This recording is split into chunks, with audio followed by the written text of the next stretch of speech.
ఆ ఒక్కటి అడక్కు మూవీ గురించి మాట్లాడాలంటే 2 అవర్స్ 18 మినిట్స్ రన్ టైమ్‌తో థియేటర్స్‌లో రిలీజ్ అయ్యి హిట్ ఆర్ ఫ్లాప్ అనేది తెలుసుకుందాం. ఇంక స్టోరీ విషయానికొస్తే హీరో ఒక గవర్నమెంట్ ఎంప్లాయీ. తను చాలా కష్టపడి తన ఫ్యామిలీ రెస్పాన్సిబిలిటీ చూస్తాడు. బట్ మ్యారేజ్ అవ్వదు. హీరో మ్యాట్రిమోనీలో హీరోయిన్‌ని చూసి ఇష్టపడతాడు. మరి హీరోయిన్ ఎందుకు మోసం చేసింది? మ్యాట్రిమోనీ వల్ల ఎంత ప్రాబ్లమ్స్ ఫేస్ చేశాడు అనేది మూవీ స్టోరీ. ఇంకా ఓవరాల్‌గా మూవీ గురించి మాట్లాడాలంటే it is a family comedy drama. చాలా రోజుల తర్వాత అల్లరి నరేష్ కామెడీని బేస్ చేసుకొని తీసిన movie and message oriented movie కూడా.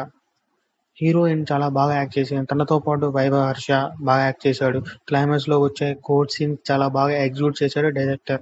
ఇంక నెగెటివ్స్ విషయానికి వస్తే మూవీ అయితే ఓకే అని అనొచ్చు. మరీ ఎక్స్‌పెక్టేషన్‌కి రీచ్ అవ్వలేదు. రొటీన్‌గా స్టోరీ ఉంటుంది. సెకండ్ హాఫ్‌లో ల్యాగ్‌గా ఇంకా స్లోగా రన్ అయ్యిద్ది మూవీ. ఇంకా స్క్రిప్ట్‌ని డెవలప్ చేసి ఉంటే బాగుండు అనిపించిద్ది ఆడియన్స్‌కి.